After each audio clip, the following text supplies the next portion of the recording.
how am I doing? Angry. I'm outraged by the hate, misogyny, racism that has led to the murder of 6 Asian women. I am mad that it has taken a mass shooting for this conversation to finally be elevated. Sad. I am absolutely gutted that people who look like me, my dad, my mom, my brothers, my husband, my children, are being attacked and murdered because of the color of our skin. Scared. I am fearful for my family and friends to step outside of their homes. Helpless. Hopeful. I am hopeful that people are finally paying attention, that there are amazing organizations like Stop AAPI Hate that are taking action to move us forward, that AAPI leaders are leveraging the power of their voices and platforms. Connie Chan Wing.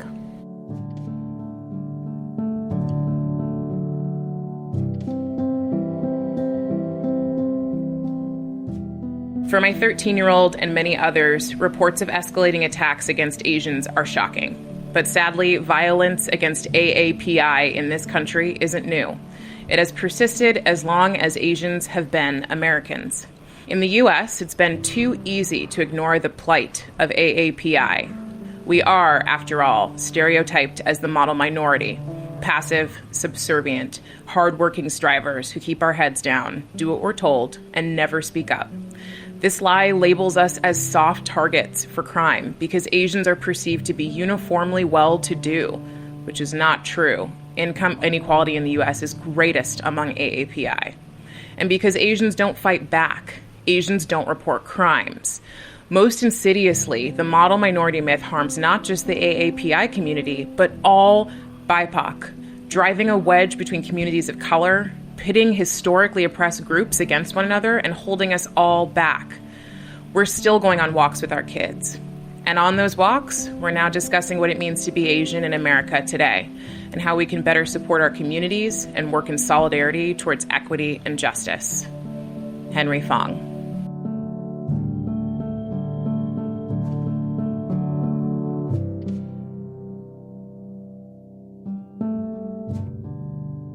So almost a year ago, we did an episode on racism and earning allyship after George Floyd was murdered, and a number of other Black people were also senselessly murdered. And the conversation's still relevant. So here we are again, looking at what's happening in our Asian American community.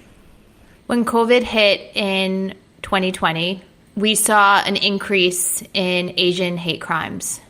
In fact, looking at police department statistics, we see that hate crimes against Asian Americans rose by nearly 150% in 2020, despite hate crimes overall dropping by 7%. And when you actually look at the data month over month, we see that hate crimes were highest in the beginning of the pandemic, so mid-March to May of 2020. And now they've spiked again in January and February of 2021.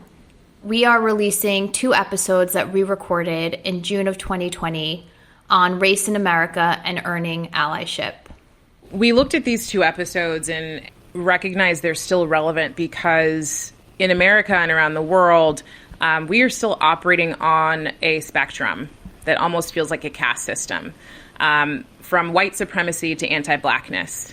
And our aim is not to take away from the Asian experience. It's actually to keep the conversation going, to share their stories, to elevate them and their stories, and to show that as long as these 2 poles exist, every single person is still susceptible to violence and suffering. So what can we do? If you listen to the following episodes, in part 2 specifically, we lay out a framework that you all can take with you to do your part in this conversation. It's a 3-part framework: learn, explore, and commit. So really quickly, when you think about learn, it's really about educating yourself on the history behind racism in America and in the world. How did we get here? When you look at the explore part, it's really understanding about the role that you play in the systems that have been created in this world, and how you go about your day-to-day, how you've shown up, and where you can create change. And lastly, it's commit. What's next for you? What do you want to take on so that you are continuing to grow within this journey? How can you validate others' experiences? If you're looking for more information, ways to donate, other ways to help, you can visit stopaapihate.org for an amazing resource to help you on your journey. In her post, Fontaine Shaber shares, "We have an opportunity in this very moment to rise up together, as we always have as a collective, but now to lift each other up boldly. Now is the time for all of us to be seen, be heard, be respected, be accounted for as who we are and what we represent, especially in corporate America. And that, for me, is the silver lining in all of this. Let's rise up together. There is enough of the pie to go around."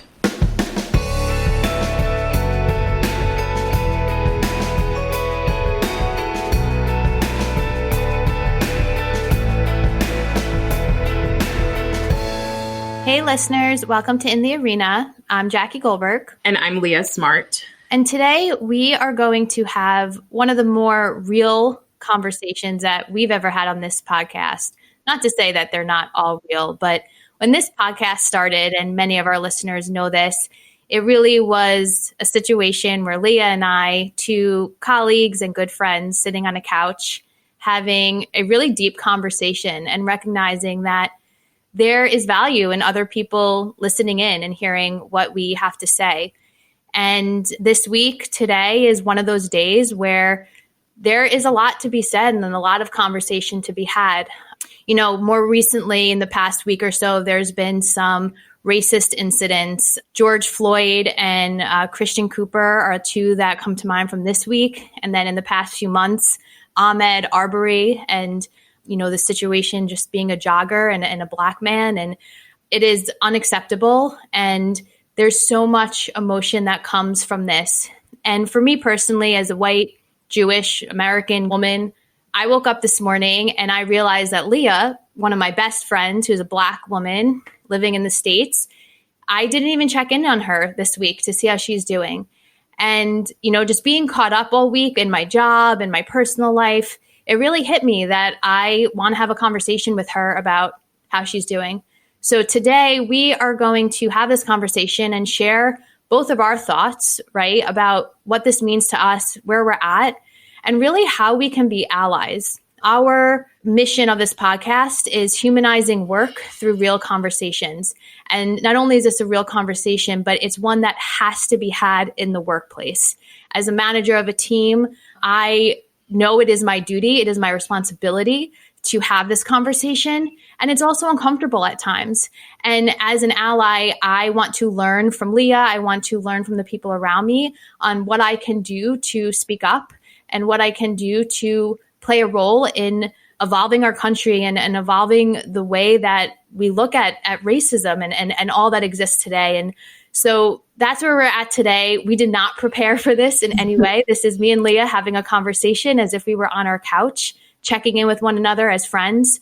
And so here we go. So Leah, you mean so much to me. And, I just want to hear, how have you been doing this week? Where are you at? And just checking in. Yeah, and I so appreciate you, Jackie, for checking in and, for being someone who knows that, it's you, like you said, it's my responsibility and my duty to do your best and to make changes in any corner of the world that you can. I personally, we'll talk more about the big picture stuff, but personally, this has been a really emotional last couple of days for me.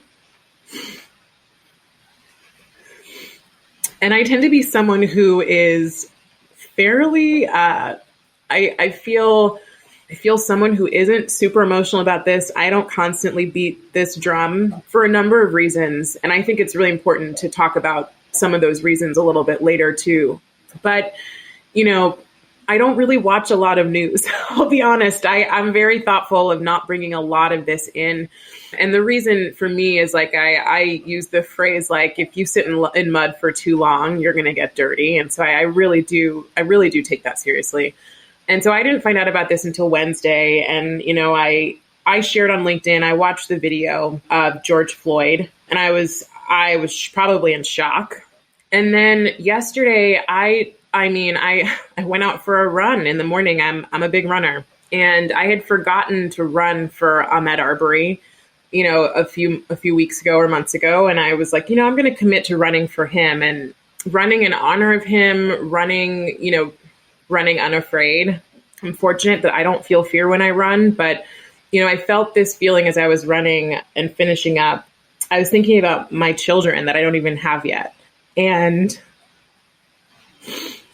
I'm doing my best to not be heartbroken for them before they're even born. So, this is the first time I've gotten really emotional about this in a long time.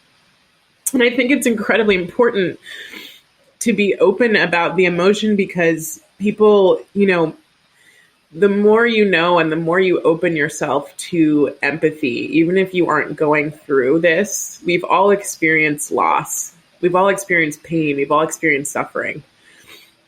And so the question is, how are you going to show up in empathy for the people that matter?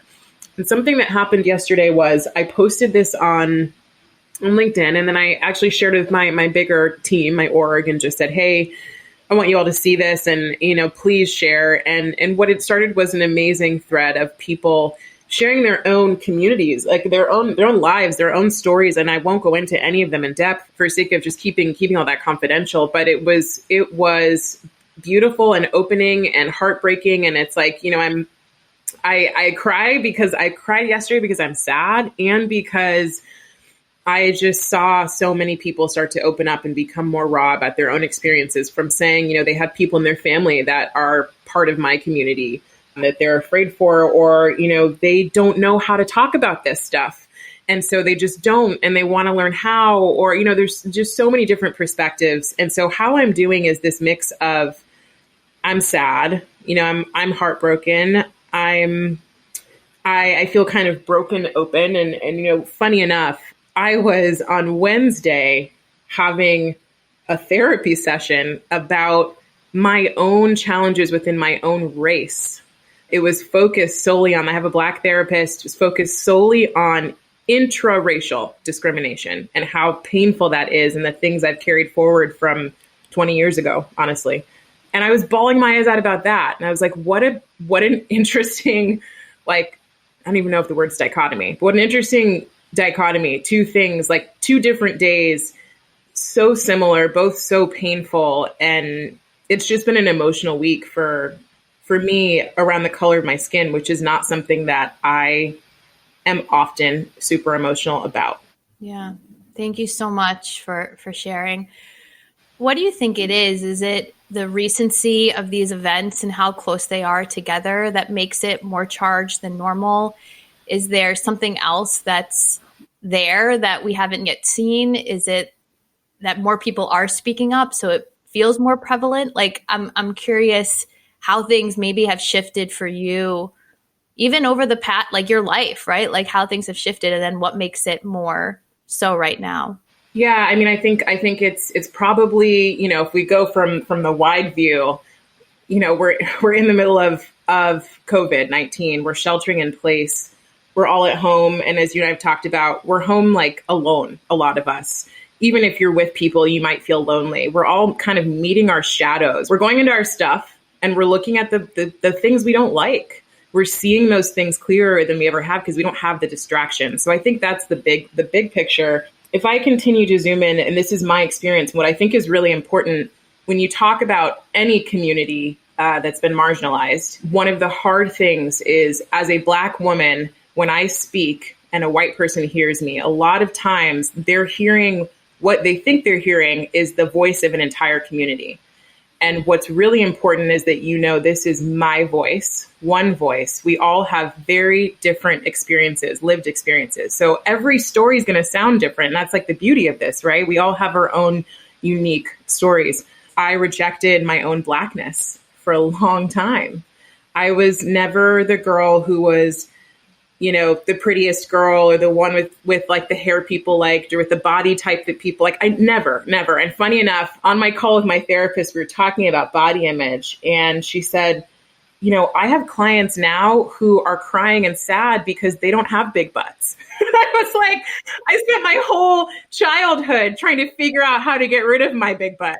But I make light of it, but really it is a really heartbreaking self-rejection that's created by conditioning that you're not enough, that you're not beautiful enough, you don't look good enough, you're not pretty enough. And so I spent so much of my young life trying to figure out how I could get out of that. Like, I remember waking up and wishing that I was someone else, that I looked different, because life would just be easier and better. And like, I wouldn't have to deal with all this pain.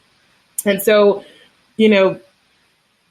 it's only been in the last 3 or 4 years that I've really started to reckon with this. Like, I haven't carried that feeling, but I've really started to look at it purposefully with the intention of healing. And so the reason I think it's sitting really deeply with me today is that I have been on this I continue on this healing journey in a lot of areas. This is one that is like so core to my own experience.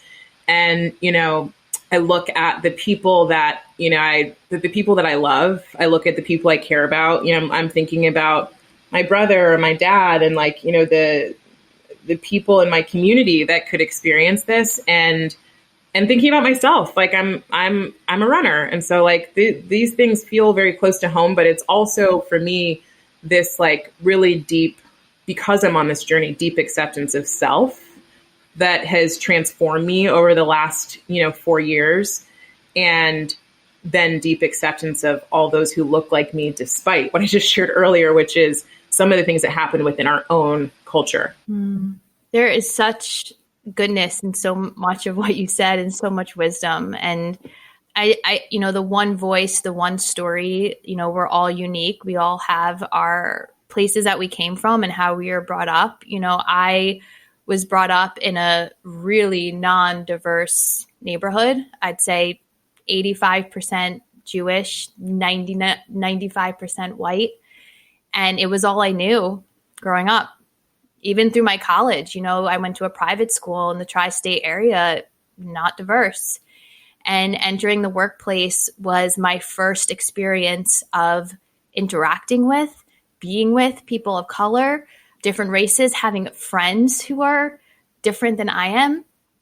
And it's so wild because you live in a bubble, but you just don't know. So that empathy that you're talking about and that connection, it's like, how do you experience it when you're not surrounded by people who are not like you, who don't look like you? And everyone's unique, right?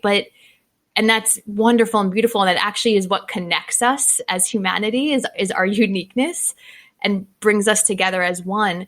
But how do you cultivate that connection when you're not engaged with it on a day-to-day basis? And I never really even felt that or thought that until I was surrounded by people who are not like me, and how much I can learn and how much it's opened my eyes, and how much more empathy I can feel, and how much more connection I can feel. And I'm curious, as we, move forward, and as we get our voices heard and speak, how can we activate this connection between people who are, quote unquote, different from one another, but, without, how can someone get that empathy? How can someone feel that? What steps can they take? What can they do? And how can we just change things in that way? I don't even know if there's an answer, but I guess that's what's coming up for me is I felt like I needed to be in a different space physically in order to cultivate this, and not everyone is. And it shouldn't have to be that way, I guess is what I'm saying. So I heard a similar story, Jackie, earlier today, actually, about someone who had the same experience you had growing up in, a really non-diverse area, and, then getting to work and having that be their first experience. So same as you. And I'm going to falsely extrapolate that that's probably the experience of a lot of people. And it also is what makes work such a powerful place to have this kind of conversation. And so when I thought about posting on LinkedIn, I was like, ooh, should I not? The truth is, you're right. You said this earlier. We need to be having these conversations at work. The other truth is, it's really important for people to do their best not to feel ashamed about where they're from, what people have told them in the past, their family history. We all have our family members, right? Like, no matter what color we are, we've all had that. And so I think the shame is what blocks a lot of this, and it creates fear.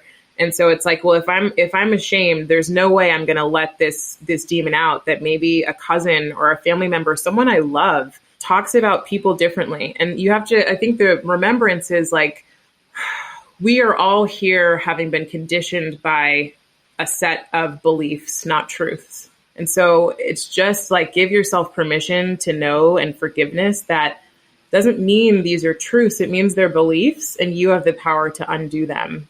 And I think that's so much of our life's work, whether it be race or feelings about your gender or your belief system or your whatever, you have that power. And so, Jackie, I think the empathy first comes from forgiving yourself and your family, right? And like whatever you've experienced. And then it's looking at the other person. And I am one of my favorite spiritual teachers, Gabby Bernstein, talks about this, recognizing that the other person is you. Like just asking yourself, how might they be? We might look so different, but how might they be 2% like me? Maybe they laughed earlier today. I laughed too. Maybe they cried yesterday. I cried too. Maybe they just got dumped, me too. Like, I don't know what it is. Maybe they just got a promotion. Oh my God, I want that too. Those are the little areas where we can kind of create some cracks that allow the light in. I know our listeners can't hear, but I'm crying right now. I can definitely hear. Why? Because it's like, as a white woman, a person of privilege in many ways, like, I'm like, how are you doing? Like, checking with you. And here you are, like, educating me and like, telling me I should forgive myself from where I came from for beliefs that were conditioned for so many of us growing up, and it's like, here you are, consoling me in some way when I feel like I want to be here for you. And it just shows like how connected we really are, and it's, oh my God, like recognizing the other person in you, like how powerful is that? That's so powerful, recognizing that we are all human beings, that we are all unique and yet the same. And that is so, so beautiful. Yeah. And when we talk about why this is such a challenge in the workplace, I think you're right. Like, individually, we carry around some shame around, privilege that we have, or how we grew up, or how we think we should be. And it's hard to know how to release that in the right way. People don't want to make mistakes. And I think what we're here to say is it is okay to make mistakes, because you don't know if you don't try. You don't know if you don't ask. And by staying silent, you're not doing anything, right? And when we think about allyship, it is using your position to be a spokesperson, to be there for others, to ask the questions that are hard, to be vulnerable. It's like so impactful to have this conversation and feel like I can let my guard down, and I can trust you and you can trust me that we're both doing the best that we can, Yeah. And I'm like, I've cried so many tears. I'm looking at you cry and I'm wanting to cry, obviously, so much. And like, here's the thing. I think most of the time we're afraid of anything, we like to ignore it, right? And so it mounts and mounts inside of us. And then we find corners of our mind to push it into and close the closet door and say, I'll deal with that later. I don't have to look at that. And the last thing I want to do, and I think most people that look like me or are marginalized, we don't want to close the door on conversations, but I think there's fear everywhere on all sides. And so the last thing I want to do is create more separation. And I think we all do that when we close down, when we close it, we put it in the closet. And so as someone who is a white female or a white male, the shame will be put in a closet too. We all put a lot of our shame in the closet. And that's why doing this deep work is really hard. But when you put your shame in the closet, you're also robbing us of your power. And that's the thing that I think is important to remember. Like, reframe, you're robbing the people you care about. You can think of someone you care about that may not look like you. They may not be Black. They may be, some other minority group, or they may be in the LGBTQA population. They could be in any of these areas where they're marginalized and discriminated against overtly and covertly. And so when you don't look at your shame and face it, you can't set it free, and then you can't be powerful for us. And your voice has more power in a lot of instances than my voice in America and in the world because of the way that it's set up. And so I share this with my team, like I would rather stumble through the awkwardness of a conversation and through the questions and through this and that than you not be empowered to go share what you know. And so no, we don't all want to be educators. No, we don't all want to have to tell every person that doesn't look like us why, our hair looks like this now because we can't get our hair done, or why, why we're afraid for our families, or why we have to have a specific type of conversation with young boys in our communities, and why we're upset, or why just saying, hey, just change your mindset isn't the answer. Right? It's part of the answer. And I will say it is part of the answer, but it is not all of the answer. And so I just encourage anyone listening, please don't stop looking at this because you're afraid to face your own shame or the family shame you carry, because we all have it in some way, but you are powerful. And so are we, but your voice is the voice that often gets heard above mine. Because when I say something, people hear it and they thank me. And at the same time, in some instances, it feels like I'm just another Black woman saying what people expect me to say, right? So there is this element of importance that comes from you saying it. Yeah. And thinking about the workplace and having this conversation with a team, posting on LinkedIn as an ally, or asking the questions and not wanting to come off as, can you educate me, or can you continue sharing what I need to know, quote unquote, right? What do you see as being a good way to go about this that feels genuine and, can make a difference for you and others and for our country? A teammate asked about, they shared an experience of someone in their class who shared, as a Black man, he would walk down the street and he'd have to pretend to be overly friendly so as not to seem threatening. And that's a really common thing. I've seen it. I've done it. And I've grown up in mostly, I grew up in a mixed neighborhood, but my life has been mostly around people that don't look like me. And so it because of what has been said about the fact that Black people aren't safe, they're criminals, you should be afraid of Black men. There's this overcompensation. And he was like, what could I do to be a little different? Maybe I go out of my way to be kind. And I think that's one little thing you can do, is be agnostic in your kindness. Not everyone's going to respond and smile at you and wave. I mean, shoot, you and I live in New York. No one talks to each other, except I will say COVID seems to have changed that a little bit, at least in my neighborhood. But being agnostic with your kindness and with your heart will help so much. We aren't agnostic. We shut down. We don't want to learn. We aren't curious because we like our certainty in our worlds. And so, our beliefs are important to us, even if they're not great beliefs, because they keep our view and our perspective in place. And so it's scary to shatter a belief. But I would say, take a step out, be kind to someone. You don't have to go up to somebody and say, what's it like to be whatever right now, whatever marginalized group right now. Mm-hmm. You can just ask, how are you doing today? And I think you and I talked about this. It's a question that Adam Grant shared from Option B, and Sheryl Sandberg. How are you doing today? And you can follow it up with, I know this has been a crazy time, and I want you to know that I'm here. So that's one. More tactical are, I looked back, Jackie, and I was thinking back to history lessons.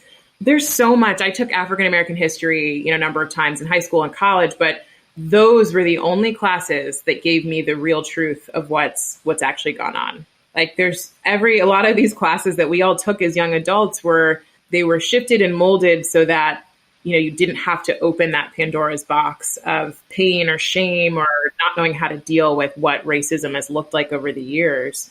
And what's been breeded by not talking about it is, this culture of people who say they're colorblind, or they're not racist because they don't use the N-word, or they're not racist because they have a Black friend. It's like, no, it's not binary. That's really important. Like being right. And I even remove the word racism, whatever you want to call it. I feel like that's such a triggering word. And so it creates this scary feeling for people who don't want to be judged as that. And so it's defensiveness that pops up instead of a conversation. And so whatever it is you want to call it that, but know that it exists and it's real and that it's a continuum, not binary. You might not be overtly racist, but see those in your family who are and go, oh, they're racist, so that means I'm not. It's not true. That means that you fall somewhere else in the continuum.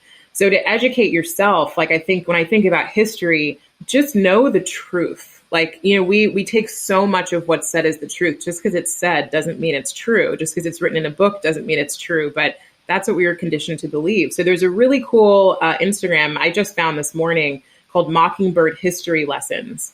And it's history lessons for adults. And her goal is basically to share not just Black history, but the history of marginalized groups with people in the hope that they can also share with their children what the truth is. And so like, I was really touched by that. And one I read because I read a lot of historical fiction around World War II. Like I love that. And one that was shared is in Germany after the end of the Holocaust, the Germans did so much to ensure that this would never happen again. And you obviously know this, like, there were millions and millions of dollars in reparations paid. Children are taught at an early age how terrible this was, what an atrocity, how disgusting this was. And it's all there are no statues of Germans or Nazis around honoring them. We have that. We allow Confederate flags. We allow a lot of things. And I'm not to say that Confederate flag means you're a racist, but it triggers a time when that was really painful for people like me. And so what I think is important is that, people, I've heard these comments of like, well, for me, I'm someone who is privileged, right? And so that's part of the pain here too. Most of the people in America who look like me do not have my privilege. This is a really unfortunate situation where, I'm also trying not to feel shame about my own privilege, right? And recognizing that in any moment, any of my privilege doesn't shift what a cop or a police officer thinks about me. He doesn't know that I work at LinkedIn, or she, they don't know, and they may not care. So that's a big piece, is just understanding what the real history is and understanding why it's not that we are just not smart enough or just not educated enough or we're just not working hard enough or we just don't have intact families. Understand what's actually happened. And then you can see exactly why the story's played out how it has. Yeah. I think you make just so many good points. With the Holocaust, that was what felt like a very distinct point in time. It came, it went, they learned from it, and it doesn't feel that long ago.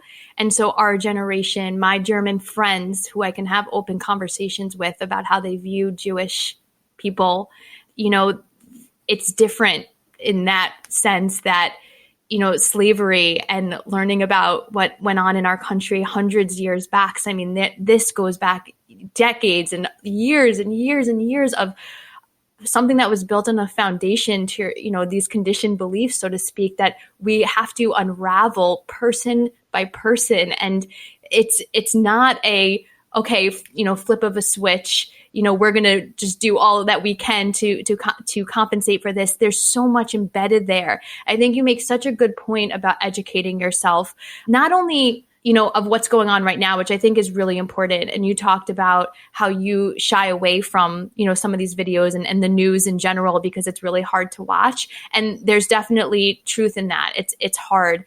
And at the same time, there's a responsibility to be aware of what is going on so that you can speak to it, so that you can feel it, that you can feel the feelings of watching these videos that are so hard to watch, right? And so it's being aware and educating yourself on a day-to-day. But I love what you said about, finding intentionality behind learning about the past and where some of these things came from, because that's not something that at least I can say I do, and maybe something that's not talked about enough, but really understanding the origin and learning, like just learning about it. I also love how you mentioned the continuum. I know we talk about this a lot, how just life, everything, it's not binary. There's no black or white. not everything is a yes or a no. I think everything in life is on a continuum, and recognizing that actually allows you a little bit of openness and liberation to know that there's a journey ahead of you and there's a journey behind you. You know, where I was 10 years ago is not where I am today with this, and where I'll be in 10 years is not where I am right now. And recognizing that it's a journey that you can choose to be on, and you can choose to educate and have these conversations and do your part in whatever way that is, and just to continue to grow with it. And for that, that is what individuals can take on, is commitment to the journey of changing where we're at today. I mean, that's it. Leah, thank you so much. Like, this has been such a rewarding conversation to me. I know that's a weird word to put out there, but I feel very full right now that we can have this conversation and share it with our listeners, and other people can see that it's okay to talk about this. It's okay to be vulnerable. It's okay to be scared, and recognizing it and choosing differently, choosing to move forward.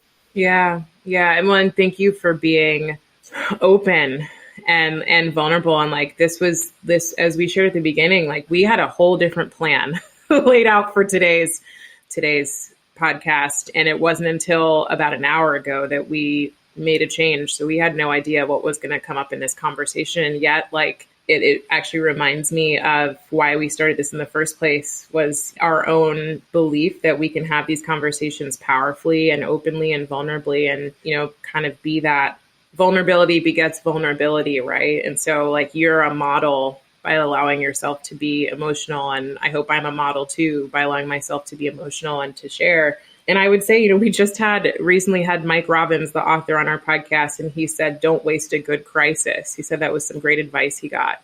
And this is a good crisis not to waste. Like, this is that good crisis not to waste. So find, you know, for anyone listening, you know, find the space you need to feel the pain or the fear or whatever it is, with the purpose of gathering your strength to be powerful. Yeah. Well said, Leah. Thank you so much. Thank you. So hopefully this was either enlightening or affirming or powerful for whoever was listening. And, you know, Jackie, you said something that's important that I want to leave people with, which is, this doesn't happen overnight, and it doesn't happen. It happens in corners of the world. Like, if every person were to make a change in themselves and impact one person, this is how change starts. So don't put the weight of your world on your shoulders. It's just you, and it's just how you do things, and it's how you stand up for the people who matter when they need to be stood up for. And so allow that to be, like you said, the journey you choose to be on is your own growth, and be that example for other people. Yeah. And I also just want to say, because you reminded me just about kindness, and you had said be agnostic with your kindness, which is just so powerful. But we are based in love, not fear, and we let our fears take over. And this is an instance where you can let your kindness and your compassion, your love take over. Yeah. And just choose that, right? Even if it's uncomfortable, but that is the way. Yeah. It'll always be the way. It will. You're so right. Thank you, Jackie. And thanks to our listeners for joining us. You know where to find us. iTunes, Spotify, Google Play, iHeartRadio, and we have a newsletter now. So if you want to take a look at that and find out what we're talking about and how we want to engage with you, we would love to hear from you. It's called In the Arena Podcast, and it's on LinkedIn. So all you have to do is type that into the search bar and you'll find us, and subscribe. We release it every 2 weeks. So you'll see the next one in 2 Mondays. Have a great day, everybody.